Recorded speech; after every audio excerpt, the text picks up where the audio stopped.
On August 1st, 1976, Formula One almost lost its reigning world champion. Niki Lauda's Ferrari burst into flames at one of the most dangerous racing circuits ever built. The doctors weren't sure he'd survive. His lungs had been damaged by smoke and toxic fumes. His face and hands were severely burned. By some accounts, last rites were administered while he lay semi-conscious in his hospital bed. Almost everyone believed his racing career was over. They were wrong. Just 42 days later, Niki Lauda climbed back into a Formula One car. The track everyone feared.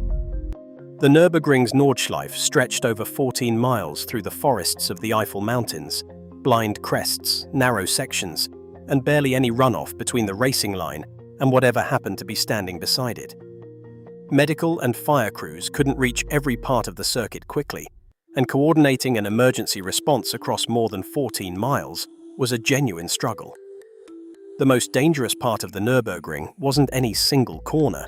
It was that there were more than 14 miles of opportunities for something to go catastrophically wrong, with help potentially minutes away from wherever it happened. Lauda, the reigning world champion and that season's points leader, wasn't afraid to say so. Just days before the race, he told an interviewer plainly, "On the Nürburgring, if your car has a problem, you're 100% dead." He believed the risk had become unacceptable. The vote that failed. With rain forecast for race weekend and Saturday practice ultimately rained off entirely, Lauda pushed hard for a boycott. He called a drivers' meeting himself to argue that a circuit this long and this dangerous simply wasn't safe enough to race on in those conditions. The other drivers voted. Lauda lost by a single vote. The race would go ahead exactly as scheduled, with the grid set by Friday's qualifying times. Hunt on pole, Lauda starting second alongside him. Ironically, the driver who had argued hardest against racing that weekend would become the one who paid the highest price for the decision going the other way. Then came lap 2. The crash. Rain fell before the start, sending most of the field out on wet weather tyres. By the end of the opening lap, the track had begun to dry out in patches.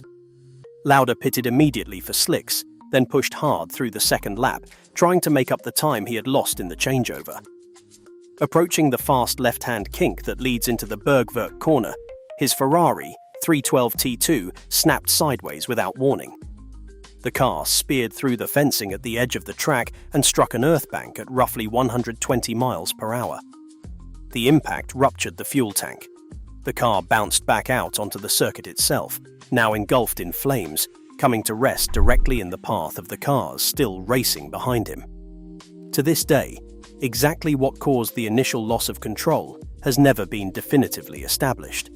Within seconds, the championship had become a fight for one man's life. The men who saved him. Guy Edwards managed to steer around the burning wreck.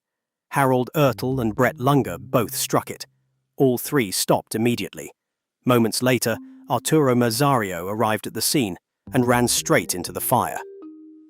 Working together with only limited firefighting equipment, the four drivers fought through the flames, with Merzario helping pull Lauda free from the wreckage. He had been trapped inside the burning car for close to a minute. Lauda never forgot what Merzario did that day. "There was a guy called Arturo Merzario who jumped into the fire and alone pulled me out of the wreckage," he said years later. "So I survived. A couple of seconds more and I would have never made it." Lauda later gave Merzario a gold Rolex as a private expression of gratitude, a quiet thank you for a debt words could never really settle. Before they were competitors that afternoon, they became rescuers. The fight to stay alive. Lauda was airlifted first to a military hospital in Koblenz for initial treatment, then transferred to the trauma clinic in Ludwigshafen, home to one of Germany's most advanced burn units at the time. The damage went well beyond the visible burns to his face and hands.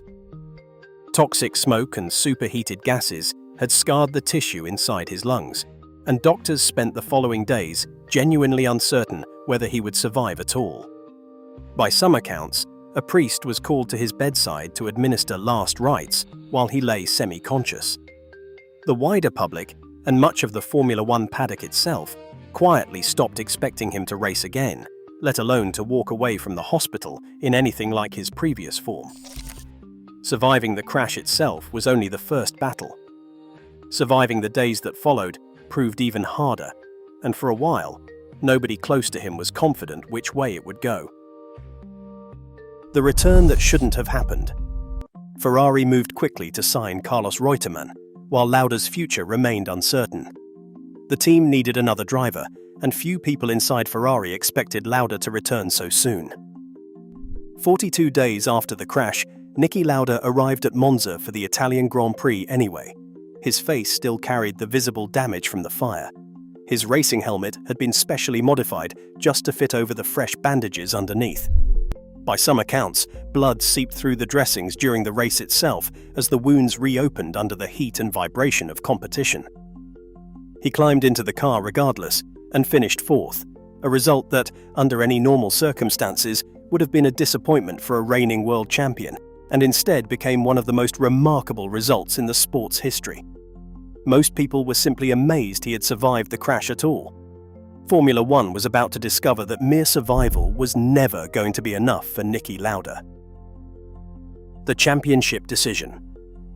The title fight came down to the final race of the season, in torrential rain at Fuji, Japan, against his closest rival all year, James Hunt. Lauda pulled into the pits after a single lap and retired from the race entirely. His eyelids, still raw and only partially reconstructed from the surgeries months earlier, couldn't properly protect his eyes in the heavy spray thrown up by the cars ahead of him, and he simply couldn't see well enough to justify the risk of continuing. He lost the World Championship to Hunt by a single point that day. The crash hadn't made Lauda fearless. If anything, it had done the opposite. It had changed what he believed was actually worth risking his life for, and for the first time in his career, a single point, in a single race, in conditions like that, simply wasn't it. The legacy. The Nürburgring's Nordschleife never hosted another Formula One race. Concerns about its length and safety had been growing long before Lauda's accident, but what happened that afternoon became the clearest demonstration of why Formula One could no longer race there. The sport's approach to circuit safety, medical response times, and driver welfare shifted meaningfully in the years that followed, and Lauda's crash is consistently cited as one of the moments that finally forced that conversation into the open, rather than allowing it to be quietly deferred again. Lauda himself won the World Championship the very next year, in 1977, and again in 1984, proof that the crash had interrupted his career, not ended it. Formula One remembers Niki Lauda for winning 3 World Championships. But it may have been surviving one single race, and what he chose to do just 42 days later, that changed the sport's relationship with risk more permanently than anything else he ever did behind the wheel. The man who refused to stay down. Some champions become legends because they win. Others become legends because they survive. Niki Lauda somehow did both. 42 days after nearly dying, he raced again, not because anyone expected it of him, but because he expected it of himself. The fire changed his face forever. It changed Formula One forever. And it changed what courage was allowed to look like in motor racing forever. Do you think anyone in modern Formula One would return just 6 weeks after an accident like Lauda's? Let me know in the comments below.